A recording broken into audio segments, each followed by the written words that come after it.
So I want to bring this back to your book, Person of Interest. You talk about the fuse and the fallout in crime cases and how you use them to come back to a single culprit. Right. Can you explain what that means? What is fuse and fallout, and how did you use that in crime cases?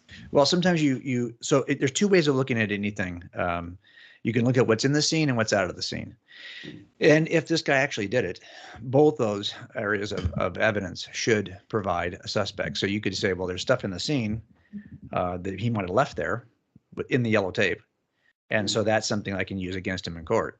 But there's probably a bunch of things he did outside the tape, maybe even some evidence I collected in a search warrant at his house that's outside the tape that I'm also going to use in a criminal trial. But I've had a number of trials where I don't have any inside the tape. So I just have like a missing body murder. You know, he kills his wife and gets rid of her body. Now he says, you know, she ran off and I don't get the case for 30 years and I got no evidence at all. There's no crime scene. Well, what do you do if all you have is evidence outside the crime scene? And that's a good way to kind of, in your mind, think about, like, there's always enough evidence outside the crime scene for me to make the conviction. Even though I've got no crime scene, I can still demonstrate that he's the killer. And so I thought, well, if you're going to take an approach to Jesus this way, you're going to do some time looking in the crime scene. Well, that's the New Testament. And I did all that in cold case Christianity. But I also wanted to know if this is really the killer, or Jesus is really who he said he was, there should be evidence outside the crime tape.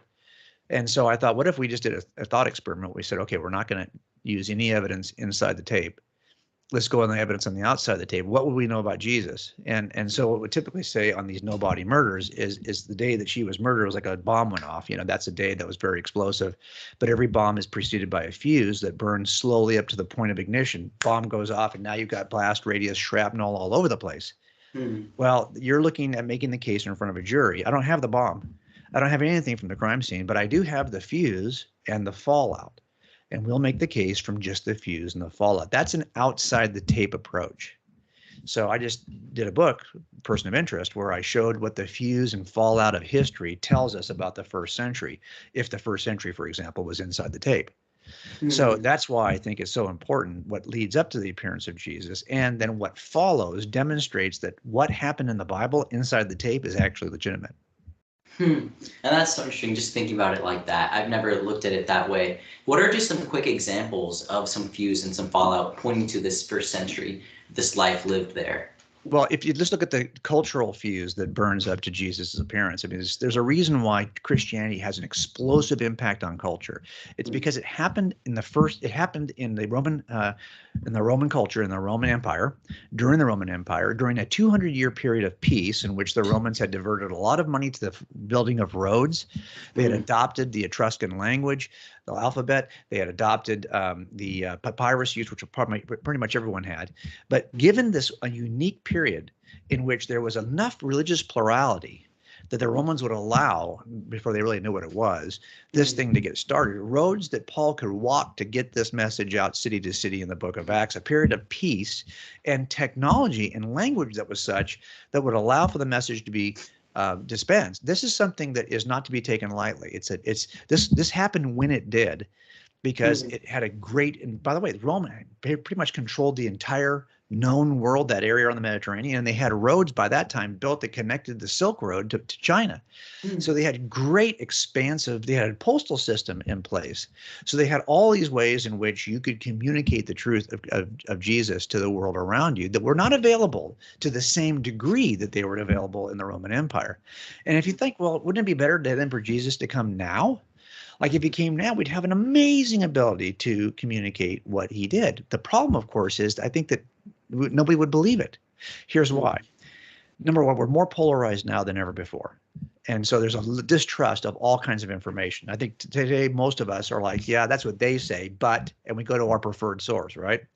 Not only that, we don't believe that anything we watch with our eyes. I just watched was Steph Curry hit 5 consecutive buckets from across the gymnasium. No, none of, and that didn't really happen, but it's beautifully edited. You could never tell. You'd swear it happened.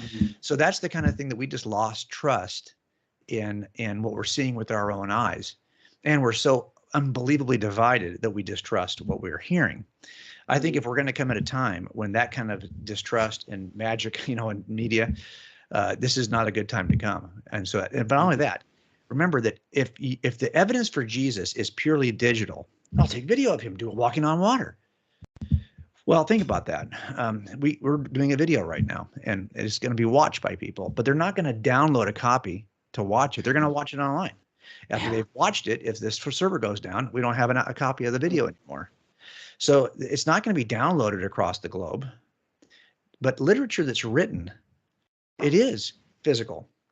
And Mhm. that means that once you have a million copies of it all over planet Earth, it's really hard to destroy the message because you can't just flip a server to get rid of it. You have to hunt out and find all 1 million locations and destroy the physical evidence. Mhm. That's why I think another reason why you'd be far better to come at a time when your primary way of communicating something is physical and you got higher trust of physical of material and less ability to create the movie magic you would in this generation. So there's lots of reasons why Jesus comes when he comes in the first century. Hmm. So that's interesting. Just kind of seeing the stars align for this precise time. That's when Jesus comes. And then, like you mentioned a few minutes ago, just how culture is shaped as a result through music, through art, through science, all these different areas. So you see that Jesus's life, at the very least, is incredibly influential and impactful. Right. And that is what we'd expect if God truly came and stepped out into history